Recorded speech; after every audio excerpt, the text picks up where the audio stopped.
ప్రభునందు ప్రియమైన శ్రోతలకు వందనములు. ఈ పోడ్కాస్ట్ కార్యక్రమం నాకు స్వాగతం. మీ అందరి కొరకు ఈ కార్యక్రమమును ప్రసారం చేయుచున్నాం. విని దైవాశీస్సులు పొందుకోగలరు.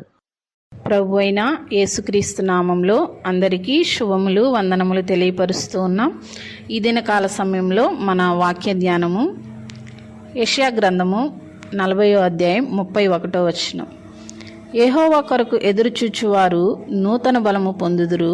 వారు పక్షిరాజు వలె రెక్కలు చాపి పైకి ఎగురుదురు. అలయక పరిగెత్తుదురు, సొమ్మసిల్లక నశించిపోవుదురు. యెషయా ప్రవక్త ఈ మాట మాట్లాడినట్లుగా మనం చూస్తున్నాం. ఆమోజు కుమారుడైన యెషయా, ఆయన యూదా రాజుల్లో ఉజ్జియా, యోతాము, ఆహాజు, హిజ్కియా రాజుల పాలనలో ఒక ప్రవక్తగా ఉండే వ్యక్తిగా మనం చూస్తూ ఉంటున్నాం. అయితే దేవుడు అన్ని దేశాలకు కూడా ఒక నిబంధన కుటుంబాన్ని సృష్టిస్తాడు అని, వారు పునరుద్ధరించబడిన సృష్టి కోసం పరలోకంలో ఉన్నట్లుగానే భూమిపైన దేవుని రాజ్య రాక కోసం ఎదురు చూస్తూ ఉంటారు అని, ఇది యెషయా ప్రవక్త యొక్క ఒక శక్తివంతమైన ఆశగా మనం చెప్పవచ్చు అని దేవుని వాక్యం సెలవిస్తూ ఉంటుంది. అదేవిధంగా ఇర్మియా గ్రంథము 29వ అధ్యాయం 11వ వచనంలో కూడా, నేను మిమ్మల్ని గూర్చి ఉద్దేశించిన సంగతులను నేను ఎరుగుదును.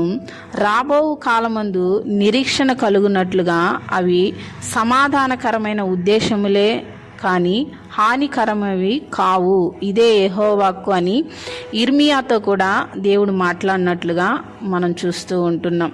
అయితే పరలోక రాజ్యము ఈ భూమి మీద మరలా సృష్టించబడాలి అని దాని కొరకు ఎదురు చూస్తుంటున్న వారిగా మనము చూస్తూ ఉంటున్నాం. ఇజ్రాయేల్ వారిని దేవుని యొద్దకు చేర్చాలని ఇర్మియా, యెషయా ప్రవక్తలు ఎంతగానో ప్రయాసపడినట్లుగా మనం చూస్తూ ఉన్నాం. వారందరూ కూడా దేవుని కొరకు కనిపెట్టుకొని జీవించాలని, ఇజ్రాయేల్ ప్రజలు తప్పిపోతున్నప్పుడు, దేవుని మీద తిరుగుబాటు చేస్తున్నప్పుడు, దేవుని మాటకు అవిధేయులుగా మారినప్పుడు భక్తులు, ప్రవక్తలు ఎంతగానో దేవునికి ప్రార్థించి ఇజ్రాయేల్ ప్రజలను బట్టి మొర్రపెట్టిన వారిగా మనం చూస్తూ ఉంటున్నాం. అందుకే ఇర్మియాని ఏడ్చే ప్రవక్తగా మనం చూస్తూ ఉంటున్నాం. ఇజ్రాయెల్ ప్రజలను, వారిని ఒక చక్కని మార్గంలో నడిపించాలని, యెహోవా కొరకు వారు ఎదురు చూసేవారుగా ఉండాలని ఎంతగానో వారు ప్రయాసపడిన ప్రవక్తలుగా ఉన్నట్లుగా మనం చూస్తూ ఉంటున్నాం. యెషయా గ్రంథము 8వ అధ్యాయం 17వ వచనం ప్రకారము, యెహోవాను నమ్ముకొని నేను ఎదురు చూచుచున్నాను అని ఇక్కడ యెషయా మాట్లాడినట్లుగా మనం చూస్తూ ఉంటున్నాం. అయితే యెషయా ఆధ్యాత్మికంగా ఎదురు చూస్తూ, ప్రభు కొరకు ఆయన ఎదురు చూస్తూ ఉన్నట్లుగా, ప్రభు కొరకు ఒక ఆశ కలిగి బ్రతుకున్నట్లుగా మనం చూస్తూ ఉంటున్నాం. అయితే ఆధ్యాత్మికంగా ప్రభు కొరకు ఎదురు చూసేవారు ఎలాగ ఉంటారో కొన్ని విషయాలు మనం చూద్దాం. వారు నూతన బలాన్ని వారు పొందుకుంటారు. అదేవిధంగా పక్షిరాజు వలె వారు రెక్కలు చాపి పైకి ఎగురుతారు అని దేవుని వాక్యం సెలవిస్తుంది. అదేవిధంగా అలయక వారు పరిగెత్తుతారని, సొమ్మసిల్లక నడిచిపోతారని, మన ప్రార్థన వారు అంగీకరిస్తారని, పెండ్లి విందులో పాల్గొనే అవకాశం మనం పొందుకుంటాము అని దేవుని వాక్యము మనకు సెలవిస్తూ ఉంటుంది. యెహోవా కొరకు ఎదురు చూసేవారు నూతన బలాన్ని పొందుకుంటారు, దేవుని యొక్క రాజ్యాన్ని స్వతంత్రించుకుంటారు అని యెషయా ఇక్కడ తెలియపరిచినట్లుగా మనం చూస్తూ ఉంటున్నాం. అయితే అనేక మంది ఇలాగ ఉండరు, కానీ వారు ఎదురు చూచుట ప్రయోజనం లేదు. కొంతమంది వారు ఎలాంటి వారంటే, వారు ఎదురు చూసినా కూడా ఆ యొక్క రాజ్యంలో ప్రవేశించలేరు. వారు ఎవరు అంటే, వంకర త్రోవలో నడిచేవారు దేవుని రాజ్యంలో ప్రవేశించరు అని దేవుని వాక్యం సెలవిస్తుంది. అయితే మనకు వంకర త్రోవ ఉండకూడదు అని దేవుని వాక్యం సెలవిస్తుంది.